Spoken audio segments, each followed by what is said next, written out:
Olá, sejam bem-vindos a mais uma live da página Avicultura Industrial, também transmitida pelas páginas Suinocultura Industrial e Gessulho Agribusiness. O tema de hoje é a importância da microbiota, funções e relações. E para falar sobre o assunto, nosso convidado é o Gustavo Trix, gerente global de produtos da Biomin. Boa tarde, Gustavo. Boa tarde, Carol, tudo bem? Gustavo, para começar a nossa live, eu gostaria que você começasse explicando o que é a microbiota e por que é tão importante manter o equilíbrio dela. Então, tá bom. Carol, em primeiro lugar, queria agradecer a você, agradecer à Avicultura Industrial por essa oportunidade de estar falando com você sobre esse tema que é extremamente importante e relevante e tem sido pauta aí de diversas conversas aí dentro tanto do campo quanto do meio acadêmico, né? Quando a gente fala de avicultura. Mas vamos lá, o que é a microbiota, então? A microbiota é todo o conjunto de populações de micro-organismos que habitam o trato gastrointestinal de algum animal, né? De algum ser vivo, né? Do reino animal. Então, por exemplo, nós temos uma microbiota, nós seres humanos, no nosso trato gastrointestinal, é específica de humanos. As aves têm a sua microbiota e isso vai variar, além de espécie para espécie, vai variar conforme a idade desse animal, vai variar conforme a alimentação, ambiente, algum desafio sanitário. Então, são alguns dos fatores que caracterizam essas populações. E a importância da microbiota equilibrada, como você perguntou, a microbiota equilibrada é o que a gente chama de eubiose, quando a gente tem uma situação de homeostase, né? Ou seja, quando a gente tem aí próximo de 95%, 96% dessas bactérias, né, esses micro-organismos que habitam o trato gastrointestinal são predominantemente bactérias. E quando a gente tem essa predominância aí alta de bactérias ácido-láticas, né, que a gente conhece, ou a gente chama às vezes das bactérias benéficas, a gente consegue controlar a quantidade das bactérias que produzem toxinas e as bactérias que são oportunistas ou patogênicas. Então, é o que a gente chama de eubiose. Somente em eubiose, somente quando a gente tem esse equilíbrio, essa homeostase, a gente vai conseguir, a gente vai permitir que alguns eventos importantes aí no intestino aconteçam, né? Por exemplo, a formação das vilosidades, que são importantes aí para a absorção de nutrientes, o fortalecimento das tight junctions, das uniões entre células, né, que são aquelas proteínas que mantêm as células o mais justapostas possíveis, evitando a penetração de alguma bactéria, de alguma toxina, a maturação do sistema imunológico, regulação da camada de muco. Então, trocando por miúdos, né, a microbiota equilibrada ela é responsável por manter a saúde intestinal. É um dos principais componentes de saúde intestinal. Em contrapartida, quando a gente tem um desequilíbrio, né, que é uma situação de disbiose, ou seja, quando essas bactérias dessa microbiota residual, as bactérias oportunistas, patogênicas, as produtoras de toxinas, aumentam muito a sua predominância, a gente vai ter esse desequilíbrio e a gente pode estar penalizando algum desses componentes de saúde, trazendo problemas de saúde, problemas de nutrição e por aí vai. Legal. E por que você tem falado tanto do tema microbiota nos últimos anos?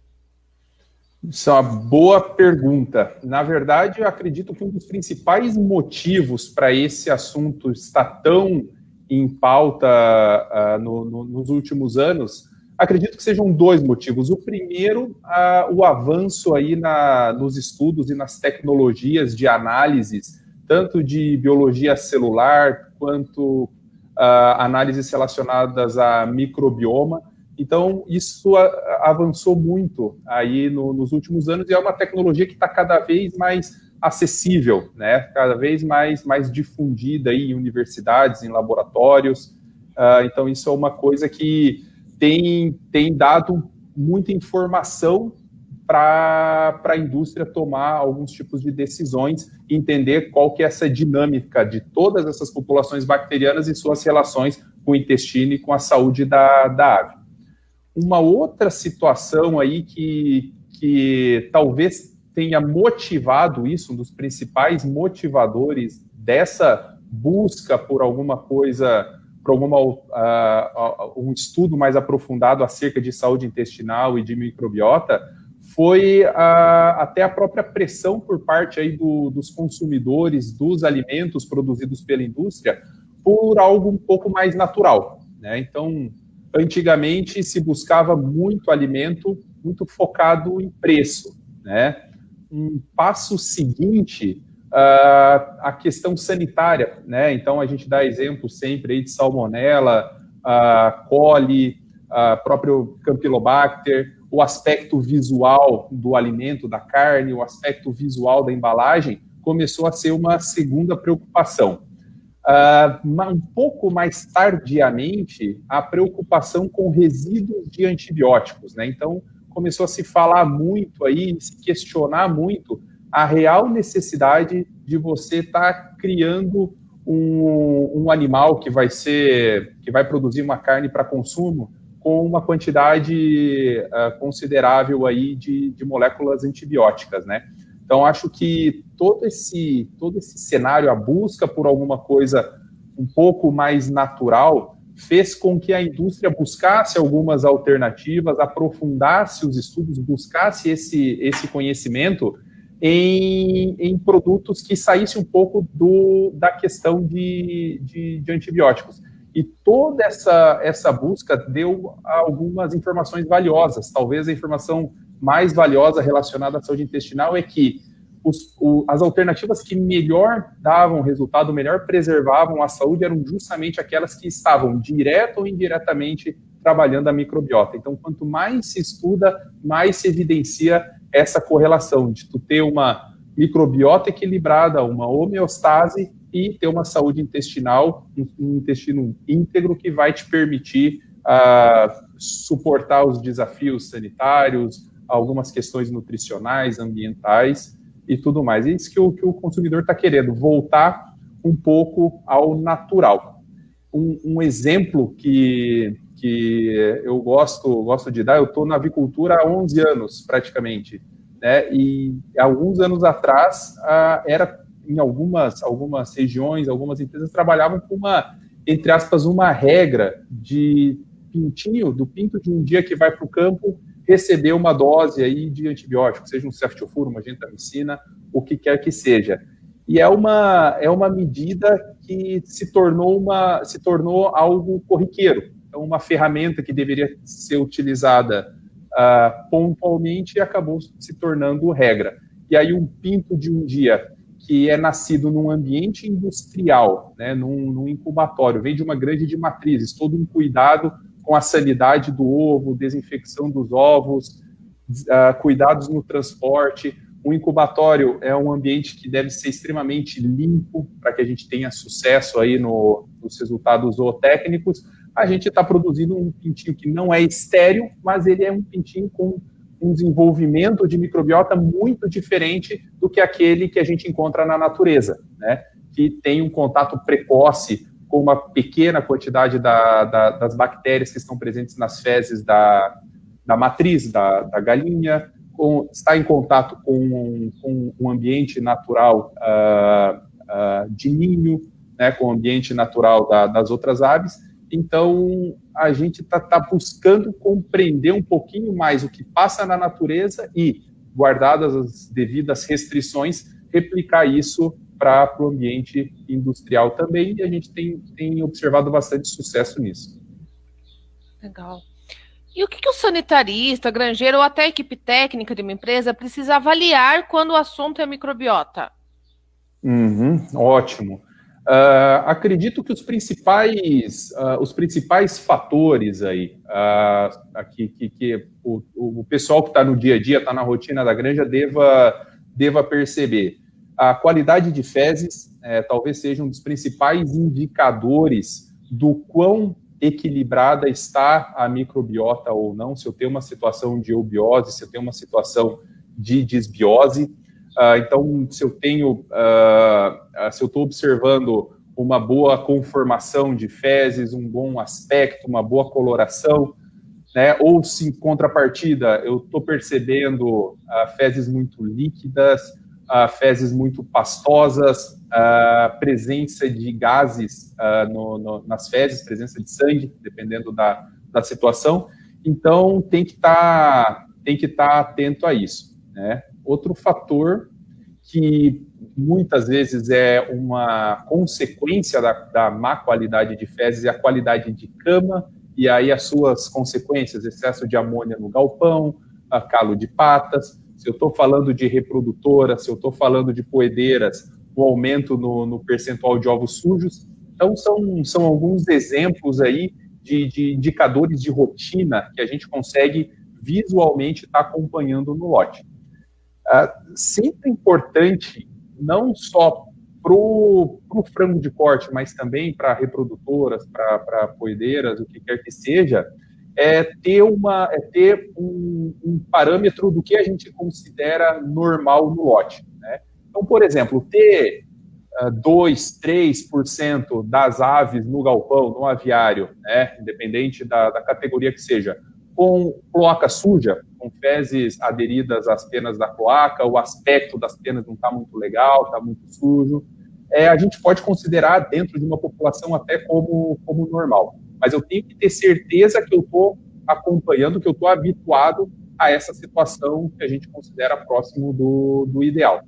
A partir do momento que eu começo a perceber, por exemplo, na vida intermediária do lote, 10 dias, 15 dias, 20 dias, e esse percentual, ele começa a aumentar para 10%, 15%, 30%, às vezes 50%, 60%, quando a gente tem algumas afecções aí intestinais graves, né, eu tenho que agir imediatamente, eu tenho que estar buscando uma solução rápida, seja no ambiente, seja via alimento, seja via água, para corrigir essa anormalidade, porque cada dia que a ave está apresentando uma disbiose, uma diarreia, uma passagem de ração, para a empresa, para o integrado, é dinheiro que está indo embora, né? Então, a gente sabe que pega o frango de corte, cada dia do frango de corte vai representar pelo menos aí 2,5% da vida inteira dele.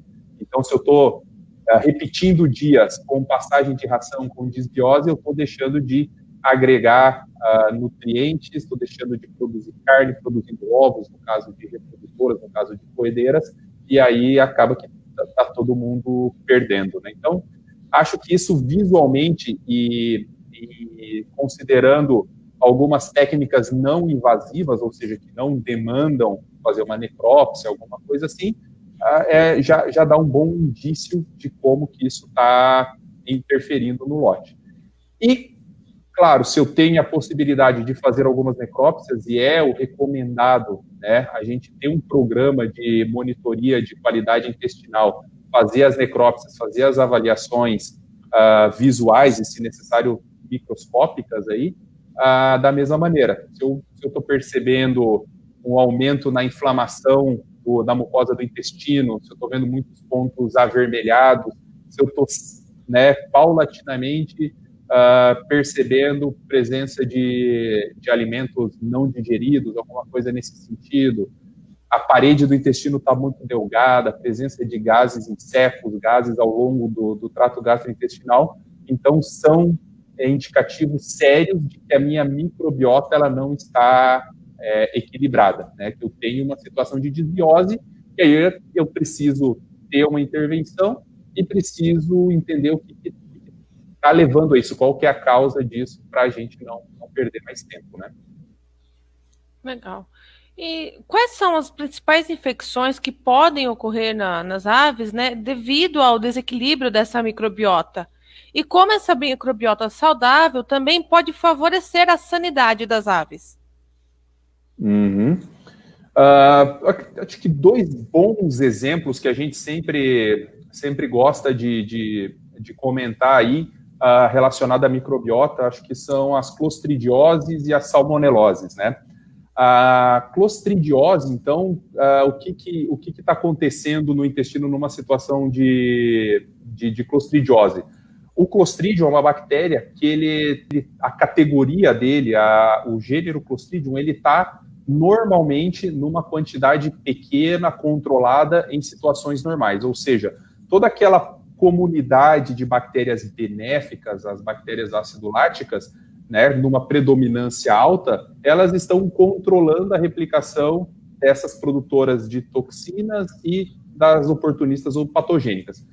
Vamos dar um exemplo. Se eu tenho algum alimento de difícil digestibilidade, que a microbiota normal não está dando conta, o que acontece? Aquilo pode não servir para as acidoláticas, mas vai servir muito bem para um Clostridium. Ou seja, o Clostridium tem alimento de sobra que está permanentemente na luz intestinal, está à disposição, ele começa a aumentar muito a sua quantidade. Então, a gente tem esse desequilíbrio. Então, aquele Clostridium que estava numa quantidade bem baixa começa a subir e as bactérias benéficas acidoláticas perdem um pouco da sua predominância. Esse Clostridium é uma bactéria que produz toxina, vai causar lesão aí no epitélio intestinal, vai causar um enfraquecimento do epitélio intestinal, e aí a gente pode ter problemas aí com desempenho, pode estar permitindo a penetração de outras bactérias, outros agentes, outras toxinas, e pode levar à morte, né? Quando a gente fala da associação, por exemplo, aí de uma coccidiose com o Clostridium, aí nesse caso, os oocistos, que eles, quando eles estão dentro da célula, chega um momento que a célula acaba se rompendo. Então, a gente tem um extravasamento desse plasma celular, que também é um alimento para o Clostridium. O que vai acontecer é a mesma consequência, é o quadro aí de enterite necrótica. Quando a gente pensa em salmonelas, né, o conceito básico passa muito também pelos conceitos de exclusão competitiva, pelos conceitos aí de predominância de bactérias. Então, a salmonela, todos nós sabemos que trabalhamos com avicultura, que é se não um dos principais desafios que a gente tem, e a salmonela é uma bactéria que se adapta muito bem ao trato gastrointestinal de diferentes espécies animais, sobretudo das aves, né? Então, qual que é o nosso desafio?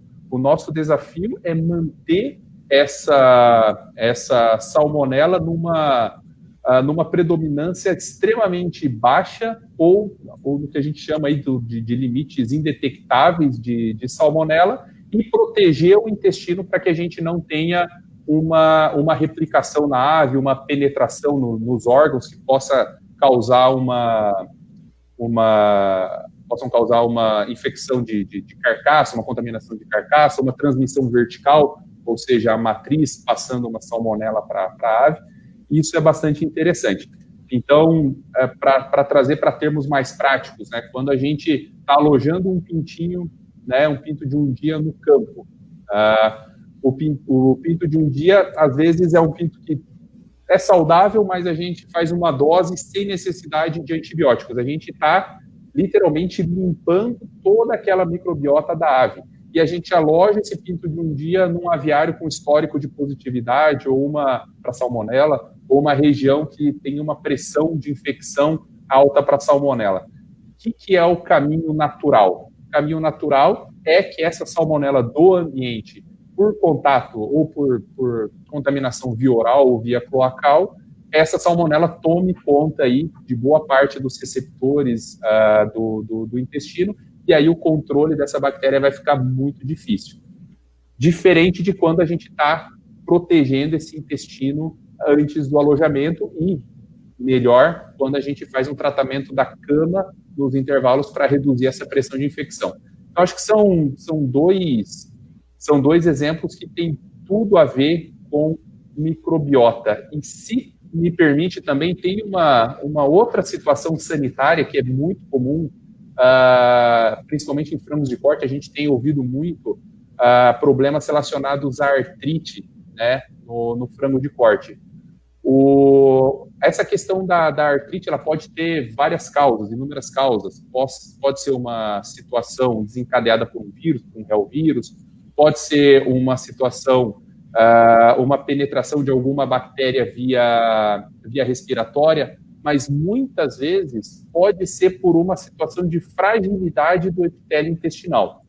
O que acontece nesse caso é que eu tenho uma microbiota que está desequilibrada, ou seja, se eu tenho a microbiota desequilibrada, eu não vou estar permitindo aquele fortalecimento das células, das junções entre células, eu não vou estar permitindo um bom desenvolvimento de vilosidades, eu estou permitindo que algumas bactérias da luza intestinal, por translocação bacteriana, elas penetram via intestino, atingem a corrente sanguínea e podem atingir a extremidade dos ossos, né?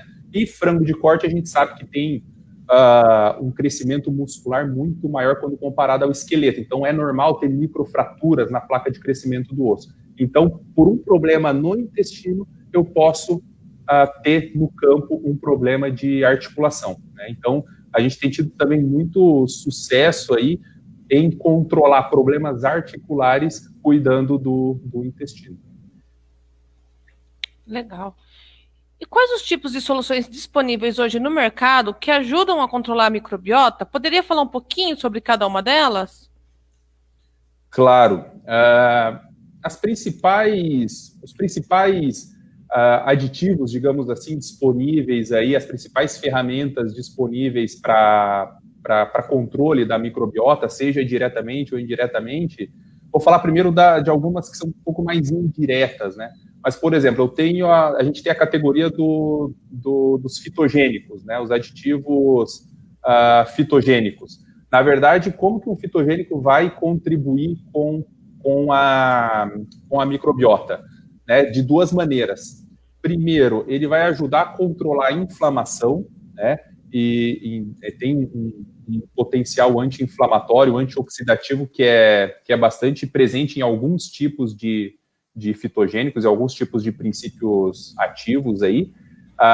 Evitando a inflamação, a gente mantém a homeostase do intestino. Então, quanto mais inflamado, quanto maior a presença de alguns hormônios relacionados ao estresse ou alguns produtos de inflamação a gente tiver, maior a chance da gente ter uma disbiose, maior a chance da gente estar promovendo o crescimento dessa população de bactérias oportunistas ou patogênicas.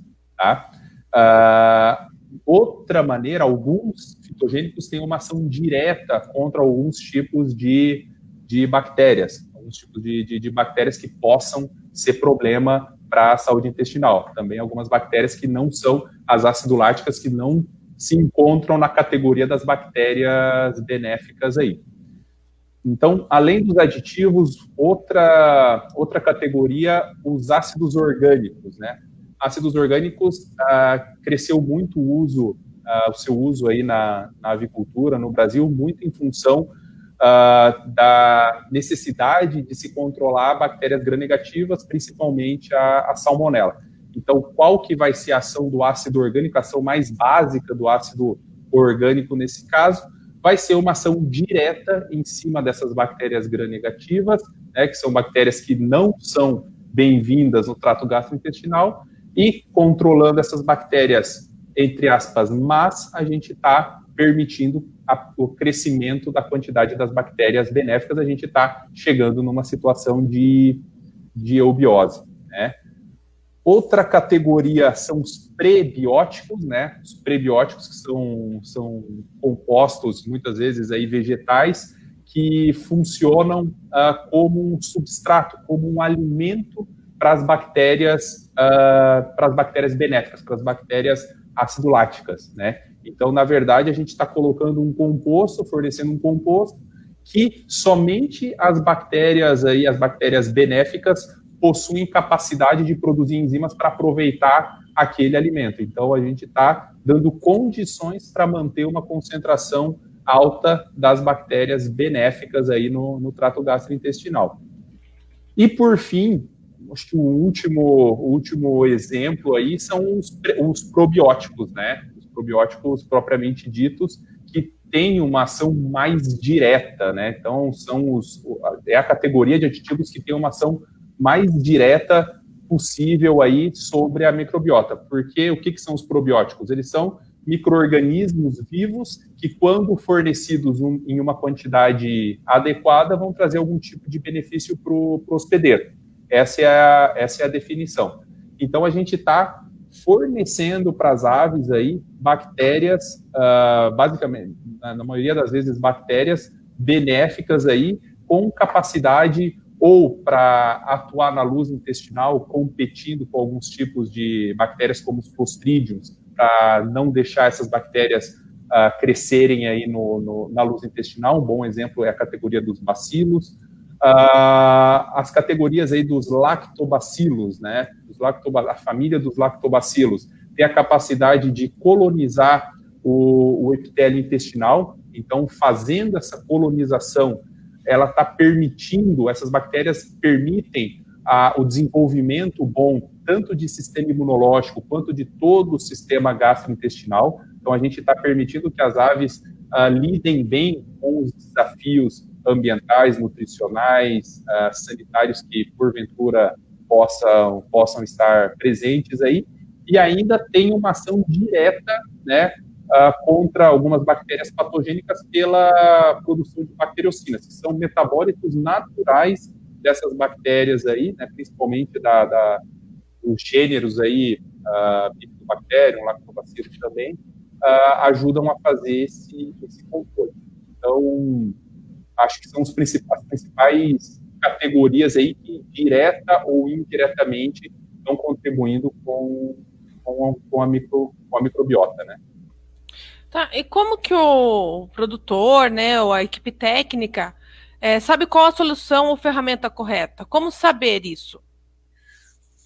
Perfeito, ótima pergunta. Então, na verdade, Carol, o que acontece?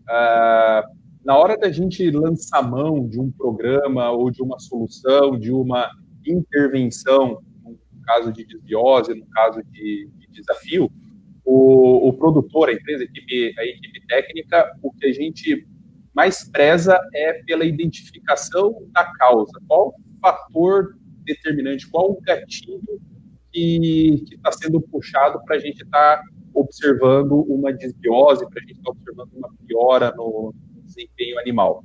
Então, acho que o primeiro passo é identificar a causa. Então, a gente tem algumas ferramentas de diagnóstico que nos permitem chegar nessa conclusão, mas aí é uma sequência aí de fatores. Então, estar monitorando o desempenho zootécnico, ter os indicadores de sanidade bem mapeados, fazendo a observação de necrópsias, fazendo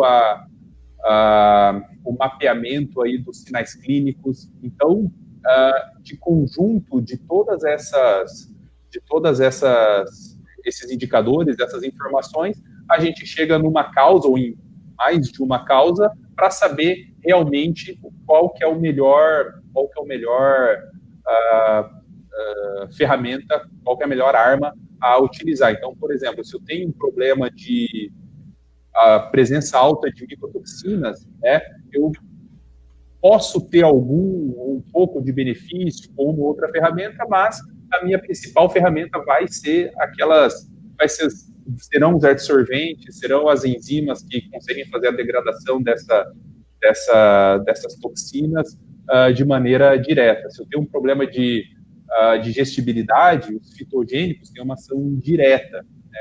Então, uma coisa que também é bem importante, né? Quando a empresa, a equipe, vai desenhar o seu programa preventivo, o seu programa de intervenção, no caso de alguma situação que está interferindo no resultado, está interferindo na saúde das aves, é uma coisa bem importante considerar também. Se eu tenho dentro da minha empresa capacidade diagnóstica para entender qual que é o meu real motivo, ou se eu consigo ter algum parceiro externo que consiga também fornecer algum tipo de serviço que também foque em encontrar a causa, né? Porque se eu tenho certeza da minha causa, está bem mapeado, está bem diagnosticado, eu consigo ser assertivo no meu programa, porque eu não posso ficar utilizando diferentes tipos aí de aditivos em doses altas, muitas vezes, né? Porque no final das contas eu estou protegendo a ave, mas o meu custo no final do processo vai ser bastante penalizado. Então, eu tenho que entender bem o que está acontecendo para escolher melhor a ferramenta ou as ferramentas aí de eleição. Legal. E hoje há muito uma tendência da redução dos antimicrobianos, né, na produção animal. Queria que você falasse um pouco como que se dá essa relação, né, da preservação da microbiota e também dessas ferramentas que você citou, como os prebióticos e probióticos, né, para a substituição do uso desses antibióticos, e também em que situações o uso do antibiótico é indispensável. Ótimo. Os antibióticos, na verdade, muitas vezes eles têm sido vilanizados, né? Então, estão sendo vistos aí como o bandido da história, e o mocinho são os outros aditivos. Mas, na verdade, o que a gente pretende fazer quando a gente estuda microbiota, estuda saúde intestinal, todas as suas relações aí, na verdade, além de promover saúde, a gente ainda está preservando o antibiótico, que é uma excelente ferramenta em algumas situações, né? Então, os antibióticos, por muito tempo, aí, eles foram utilizados, bem utilizados, mas chegou um momento que seu uso começou a ficar indiscriminado. Então, a gente gerou bactérias resistentes aí a diferentes moléculas, e a velocidade de desenvolvimento aí de outras moléculas antibióticas está cada vez mais demorada. Então, hoje demora muito para você validar, para você lançar uma molécula nova que tem essa função antibiótica, um químico aí com função antibiótica, né? Então, por conta disso, quando a gente propõe um programa com fitogênico, com probiótico, com ácidos orgânicos, com os adsorventes e tudo mais, a gente está resguardando o antibiótico para quê? Quando eu conheço o meu agente etiológico, quando eu não tenho uma outra ferramenta ou uma ferramenta tão boa, e principalmente, né, quando eu não tenho risco de levar uma contaminação química para o consumo humano, quando eu estou dentro da legislação, o antibiótico é uma ferramenta perfeita, né, o que a gente chama de uso racional dos antibióticos, né? Então, acredito que seja essas situações aí. Eu conheço o meu agente, eu estou tendo uma perda considerável no campo, eu estou dentro das normas e eu estou fazendo esse manejo, essa terapia sem risco aí de deixar um resíduo químico aí, seja em ovos, seja em carne, ou com risco mínimo aí de desenvolvimento de resistência bacteriana no campo. Certo. E como que se dá o monitoramento da microbiota nas aves? Olha, além desses indicadores rotineiros de visitas a campo, de observação do lote, qualidade de fezes, qualidade de necrópsia, que é um bom indicador, e a gente tem que se habituar a estar fazendo isso daí, a gente tem uma porção de ferramentas diagnósticas hoje que podem dar uma noção da saúde intestinal e se tem ou não relação com a microbiota, né? Então, hoje, a gente tem algumas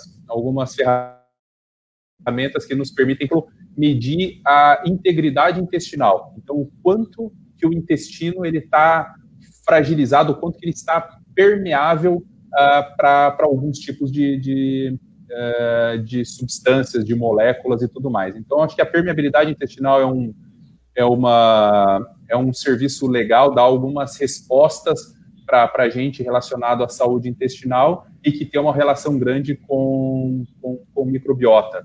Eu posso estar buscando outros biomarcadores, citosinas e por aí vai. E também, né, tem se desenvolvido muito aí por sequenciamento a identificação dessas populações, dessas bactérias presentes aí no trato gastrointestinal. E aí é uma avaliação bem direta, né? Então, eu quero entender qual que é a predominância dos grupos de bactérias, das populações de bactérias consideradas oportunistas e patogênicas. Eu quero ver qual que é a relação dessas bactérias com as bactérias chamadas benéficas. Eu quero medir se o meu aditivo, se o meu probiótico, o meu fitogênico, o meu antibiótico, que seja, que tipo de efeito que ele está trazendo no microbioma. Eu consigo avaliar em grandes grupos isso, e é uma tecnologia que está cada vez mais acessível. A gente tem isso, existe já um banco de dados bastante grande, bastante interessante, que nos permite fazer relações, tirar algumas conclusões, e está disponível. O Brasil tem alguns laboratórios que conseguem fazer isso de maneira bem clara aí, né? Legal. E apenas as infecções podem interferir na microbiota ou há algo mais? Isso é bem interessante também. Na verdade, infecções ou desafios sanitários, vamos chamar assim, talvez seja um dos principais causadores aí de uma disbiose, de um desequilíbrio na microbiota, né? E tem que ser identificado, tem que ser tratado, né? Mas tem outras situações aí, nutricionais, ambientais e às vezes até mesmo fisiológicas, que podem acontecer e que podem levar a um quadro de disbiose e as suas consequências negativas para a saúde intestinal. Então, por exemplo, quando eu tenho extremos de temperatura, principalmente o calor, né, o estresse térmico, quando a ave entra no que a gente chama de estresse térmico, a gente está desencadeando uma sequência aí de eventos celulares aí que vão interferir na permeabilidade do intestino, ou seja, vão permitir a penetração de algumas moléculas indesejáveis do intestino para a corrente sanguínea, podendo levar à morte. Esse que é o grande problema aí do estresse térmico. É uma coisa que não é nutricional, não é sanitária, é uma questão ambiental, e se eu não tenho um galpão aviário que seja extremamente automatizado, que consiga isolar as condições climáticas externas da interna, eu posso ter esse tipo de problema. E a gente sabe que a gente tem uma amplitude térmica no país que é bastante grande. A gente sabe que temos uma grande parte de aviários climatizados, mas também uma grande parte bem significativa de aviários convencionais. Nesse caso aí, a gente fazer a introdução de algum aditivo que vá amenizar esses efeitos se torna bastante positivo, né? Uma outra situação nutricional, né? Por exemplo, quando a gente durante a troca da dieta, às vezes uma ração com uma densidade nutricional maior ou menor. Então, quando a gente muda os componentes da dieta, a gente está mudando aquele alimento não só para a ave, mas também para aquelas bactérias que estão trabalhando também no intestino, que também tem uma função aí de digestibilidade. Então, como eu estou mudando o alimento, eu posso estar selecionando por alguns dias, por algum momento, aquelas populações, né? Então, seria um outro exemplo que não o ambiental ou sanitário. E uma outra situação que seria fisiológica, um exemplo que a gente sempre dá também, por exemplo, na subida para pico, né? Então, pega uma reprodutora pesada aí de 24, 25, 27 semanas, o que acontece? Essa ave, ela saiu do ambiente de recria, quando na recria a gente tem o objetivo de segurar o desenvolvimento sexual das aves, para que quando essas aves sejam transferidas, a gente consiga dar os estímulos da maneira mais uniforme possível, e saindo da recria, ela se encontra nos galpões de produção. O que acontece ali? Ela está num ambiente diferente, ela está num ambiente aí de acasalamento, então é o momento que a gente coloca os machos e as fêmeas junto, uma fase estressante, a gente está dando incrementos grandes de ração, incrementos grandes de luz, e a ave está prestes a chegar na sua produção máxima de ovos. Então, é um estresse que acontece nas aves, mas é um estresse fisiológico, que inevitavelmente vai acontecer. Qual que é o problema desse estresse fisiológico? Então, já está bem reportado aí na literatura que algumas bactérias, elas aumentam a sua quantidade, aumentam a virulência na presença de alguns tipos de hormônios, como os hormônios sexuais. Então, por isso que, às vezes, é normal a gente ter uma mortalidade de reprodutoras um pouco mais alta ali no período pré-pico, depois da transferência até o pico de produção. Então, só para dar um exemplo de algo fisiológico, de algo nutricional, algo ambiental, além dos desafios sanitários que a gente sabe que a gente tem, né? O Brasil produz muito frango, tem algumas regiões que tem uma densidade de aves muito grande e a pressão de infecção, seja viral, seja bacteriana, inevitavelmente vai acontecer. Certo. Gustavo, eu gostaria de agradecer imensamente por você ter aceito o nosso convite, né? Tratar de um tema tão importante, né, para os profissionais aí da avicultura. E eu gostaria de deixar o espaço aberto agora para suas considerações. Uhum. Bom, Carol, acho que os recados principais aí, quando a gente vai falar de saúde intestinal, vai falar de microbiota, acho que o primeiro deles é a importância da visão técnica em loco, a importância de você estar acompanhando o que está acontecendo no lote, né? Então, ter esse conhecimento, ter essa informação do campo, conseguir correlacionar os teus indicadores com o que tu está vendo em necrópsia, com o que tu está vendo em qualidade de fezes, em um indicador sanitário, alguma coisa relacionada a isso. Acho que o segundo ponto é a importância de ter um bom diagnóstico, uma boa análise para que tu tenha certeza, ou mais próximo da certeza possível, de qual é o teu desafio. O teu desafio é uma bactéria gram-negativa resistente que está o tempo inteiro aparecendo no lote, causando mortalidade, causando alguma coisa nesse sentido, é uma tratativa.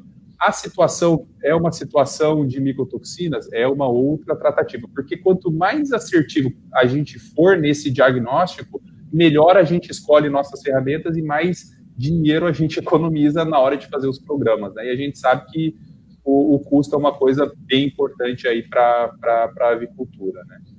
Então, acho que no mais, ela pensando em microbiota, pensando em saúde intestinal, são os recados aí que a gente queria deixar. Legal, Gustavo. Novamente, muito obrigado por ter participado hoje aqui com a gente. E obrigado também a todos que estiveram conosco hoje. E não deixem de acompanhar as nossas lives aqui nas nossas páginas e também nos portais. Uma boa tarde a todos e até a próxima. Boa tarde, obrigado.